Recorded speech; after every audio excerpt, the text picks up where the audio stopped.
Босанғаннан кейін 30 күннен кейін күйеуім сұрап жатыр, жыныстық қатынасқа түссем бола ма деген сұрақты оқырманнан келіпті. Мен эстет-гинеколог Гүлімхан Мырзабекқызы осы сұраққа жауап берейін. Негізі қыздар босанғаннан кейін 2 айға дейін жыныстық қатынасқа мүлде түсуге болмайды. Неге? Өйткені сізде ең алдымен босанғаннан кейін бізде бүкіл босану жолдарының бәрі ашық болады. Бұл инфекцияның өтуіне өте ыңғайлы. Барлығымыз білеміз, босанғаннан кейін бізде ұрықтың жолдасы шығады. Яғни осы жатырға ұрық жолдасының жабысып тұрған жері ажырағаннан кейін өте үлкен жара пайда болады. Яғни екеуі ажыраған жерде бұл жара толықтай жазылып бітем дегенше кемінде 2 ай уақыт керек.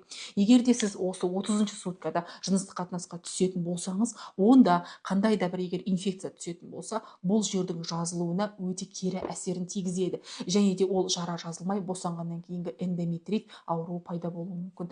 Өзіңізді және жолдасыңызды, балаңызды қорғау үшін лучше 2 айға дейін жыныстық қатынасқа түспеу керек. 2 ай күтіңіздер, одан кейін бәрі болады.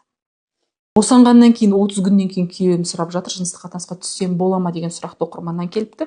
Мен эстет-гинеколог Гүлімхан Мырзабекқызы осы сұраққа жауап берейін.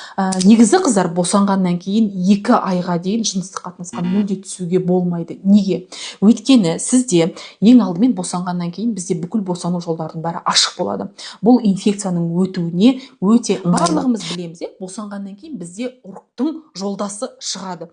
Яғни осы жатырға ұрық жолдасының жабысып тұрған жері ажырағаннан кейін өте үлкен жара пайда болады. Яғни екеуі ажыраған жерде бұл жара толықтай жазылып бітем дегенше кемінде 2 ай уақыт керек. Егер де сіз осы 30-шы суткада жыныстық қатынасқа түсетін болсаңыз, онда қандай да бір егер инфекция түсетін болса, бұл жердің жазылуына өте кері әсерін тигізеді. Және де ол жара жазылмай босанғаннан кейінгі эндометрит ауруы пайда болуы мүмкін. Өзіңізді және жолдасыңызды, балаңызды қорғау үшін лучше 2 айға дейін жыныстық қатынасқа түспеу керек. 2 ай күтіңіздер, одан кейін бәрі болады.